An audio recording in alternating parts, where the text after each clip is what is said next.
Is the BMW E60 M5 a reliable car or not? Now if you're thinking about buying one, then listen up.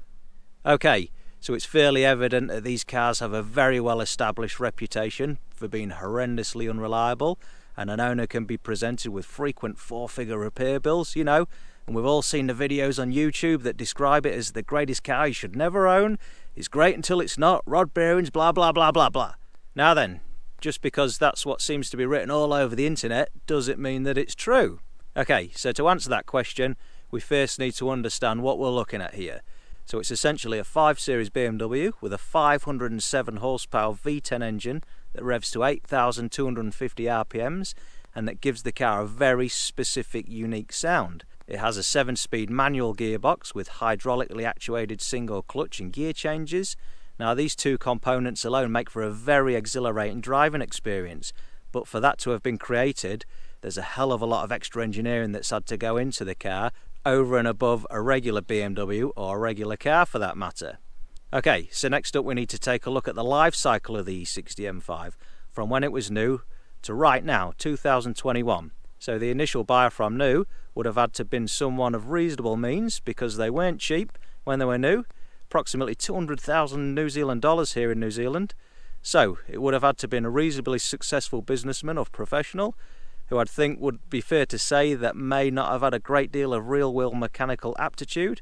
How very judgmental of you. I know, right? And fair enough. They're obviously excelling in other areas of their life.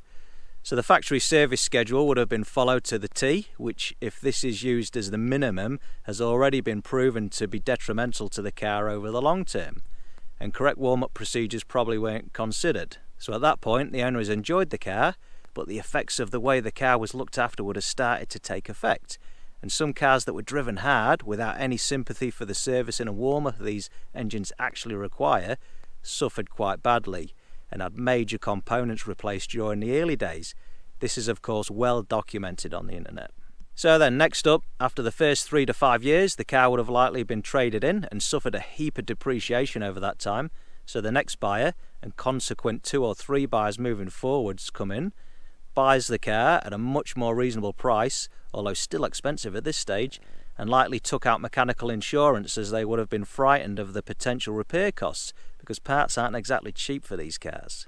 Now, on the subject of warranties, I see many people saying they would never own one of these cars without a warranty. Oh yeah, you go get yourself a mechanical warranty, see how that works out for you. So remember, they're only going to replace parts once they have failed, and only what you have coverage for, but usually only one of the main components that have been left to completely fail before replacement. By that time, it's had a detrimental effect on the other related components. Take rod bearings for example. You think the warranty company is going to fund changing them out preventatively? No, of course not. You're going to wait until the rod bearings have failed and then go to the warranty company for help. If it's caused catastrophic failure and your engine is now trashed, or the bearing is spun and the crank's all screwed up, do you think the warranty coverage is going to extend to a new engine or the parts and labour required to rectify it, even if you got away with the fix that involves just a new set of rod bearings? What about all that bearing material that found its way all through the engine, into the Vanos system, around the Vanos pump, into the solenoids, etc., and whatever is still floating around your engine, which all could have been mitigated with preventative maintenance? The cost of the policy, plus repair excess costs, plus the cost of stipulated servicing regime, could have had a small portion of which spent on preventative maintenance to avoid all these headaches in the first place. So as far as saying I would never own one of these cars without a warranty goes, yeah, you go get yourself a warranty for your E60 M5, see how that works out for you. Okay, so lastly, moving on a few years, the car would have changed hands with 2 or 3 future owners as described after the first owner, which brings us to now, 2021, where the arse has fallen out of the market for these, and that's pretty much based on the reputation as outlined by them previous owners' experiences. And these cars are all now being picked up by some real enthusiasts, some of which do have a lot of mechanical aptitude.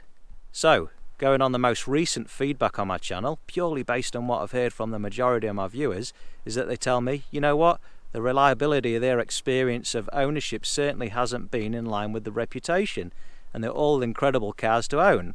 You keep up with the preventative maintenance and let the car warm up properly, and they have been widely recognised based on actual owners' feedback as being very reliable cars.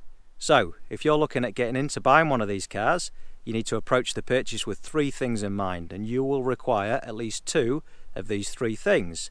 A big bank balance, a big set of tools, or a big set of balls, and you better believe that. Because these cars have the potential to destroy you mentally and financially. When you own one, you've got a job to fulfill the responsibility that's required to own one, whilst understanding the engineering that's gone into the design of the car, because the car needs you to look after it properly. You can't just jump in the car and drive it any old how while it's only doing the bare minimum maintenance. It'll bite you in the arse hard, and you'll end up, like many others on the internet, crying like a victim because the way the car was apparently manufactured, blaming everyone else because you didn't take responsibility for looking after your own super saloon properly. So, there we have it. Is the BMW E60 M5 a reliable car or not? Yes, of course it is. We shouldn't even be having this conversation. Now then, if you do own one of these cars, please let me know about your ownership experience in the comments below. It'll be great information for anyone looking to buy one of these cars. Alright, I'm MTech Guy. Make sure you like and subscribe. Thanks a lot for watching.